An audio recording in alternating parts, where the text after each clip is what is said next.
ये है दिल्ली क्राइम मोर्चा news network. कि यहाँ पर जो है इलीगल तरीके से डेयरी भी चलाई जाती है। उधर आप देखेंगे वहाँ ट्रैक्टर खड़े हैं, यानी कि यहाँ से ट्रैक्टर का परिचालन होता है। जहाँ तक मैं लेते जाऊंगा ना, आपको हर जगह की तस्वीर एज इट इज है। इसमें जो लेबर क्लास है वो यहाँ पर रहती है और इनके मालिक इनको बोलते हैं जमीन पर जाइए, आराम से कब्जा करिए और यहाँ पर अपनी डेयरी आप चलाइए। कितनी बड़ी संख्या में यहाँ बजरी पड़ी है।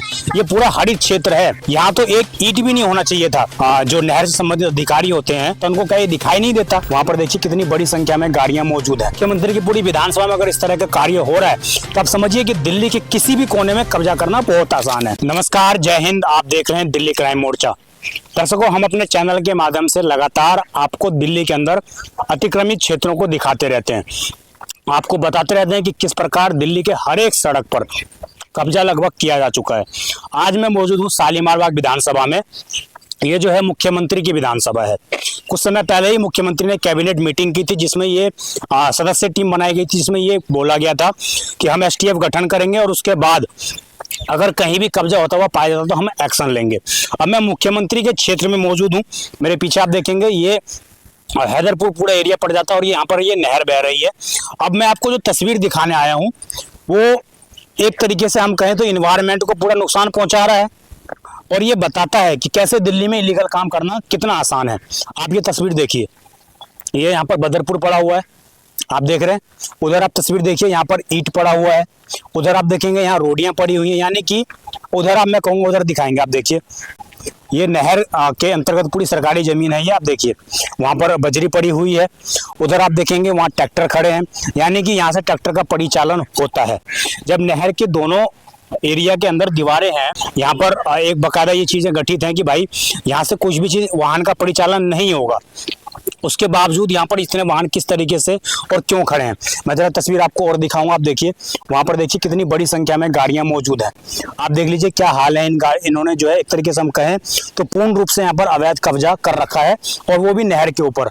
हमें जानकारी यहाँ पर ये भी मिली थी कि यहाँ पर जो है इलीगल तरीके से डेयरी भी चलाई जाती है इन्हीं नहरों के पीछे छुपकर। अब आप समझिए कि मुख्यमंत्री की पूरी विधानसभा है और मुख्यमंत्री की पूरी विधानसभा में अगर इस तरह का कार्य हो रहा है तो आप समझिए कि दिल्ली के किसी भी कोने में कब्जा करना बहुत आसान है, इलीगल काम करना बहुत आसान है। अगर जो ये बाढ़ प्रभावित क्षेत्र के संबंधित अधिकारी होते हैं, जो नहर से संबंधित अधिकारी होते हैं, जिनकी देखरेख में सारा ये काम आता है, उनको क्या ये दिखाई नहीं देता कि नहर के क्षेत्र में इस तरह की काम कैसे किए जा रहे हैं, कैसे यहाँ पर ईंट किए, यहाँ पर तो पौधे उगने चाहिए थे, इसके बजाय यहाँ पर बदरपुर रखे हुए हैं। दिल्ली का पर्यावरण वैसे ही बहुत खराब है, उसको और खराब करने की साजिश यहाँ पर देखिए आप किस तरीके से यहाँ पर चल रही है। और ये ईंट देख लीजिए, बदरपुर देख लीजिए और इस तरह की जहां तक मैं लेते जाऊंगा ना, आपको हर जगह की तस्वीर एज इट इज है। कोई भी इन तस्वीरों में बदलाव नहीं है। हर जगह ऐसे ही लोग उधर सामने देखेंगे झुग्गियां बना कर, इसी में जो लेबर क्लास है वो यहाँ पर रहती है और इनके मालिक इनको बोलते हैं जमीन पर जाइए, आराम से कब्जा करिए और यहाँ पर अपनी डेयरी आप चलाइए। आप समझिए किस प्रकार की लापरवाही यहाँ पर खुलेआम बढ़ती जा रही है और खुलेआम दिखाया जा रहा है कि हम सिस्टम को चुनौती देते हैं, सिस्टम हमारा कुछ भी नहीं करने वाला है। इससे एक बात साफ हो जाती है कि मुख्यमंत्री की विधानसभा हो या किसी सामान्य विधायक की विधानसभा हो, हर जगह इलीगल काम हो सकता है।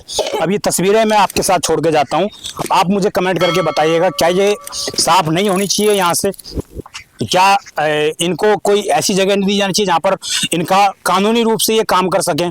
यहाँ पर ही किसी अधिकारी को कुछ दे रहे होंगे और कुछ चीजें ले देकर यहाँ पर काम चल रहा है, परंतु इसकी आड़ में आप देखिए कुछ कई तरह के इलीगल काम भी होते होंगे। देखिए कितनी बड़ी संख्या में यहाँ बजरी पड़ी है। ये पूरा हरित क्षेत्र है। यहाँ तो एक ईंट भी नहीं होना चाहिए था, परंतु यहाँ इतनी बड़ी संख्या में रोडी बजरी पड़ी हुई है, इतनी बड़ी संख्या में ईंटें पड़ी हुई हैं। आखिरकार किसके परमिशन से, किसने इनको परमिशन दी, ये बड़ी बात है और यही तस्वीर मैं आपको यहाँ दिखाने के लिए आया था। उम्मीद है इस खबर के बाद शायद प्रशासन पर कोई इफेक्ट पड़ेगा और प्रशासन कोई सख्त एक्शन लेगा। आप देखते रहें दिल्ली क्राइम मोर्चा। मैं विजय ठाकुर अपने सहयोगी अमन के साथ। धन्यवाद।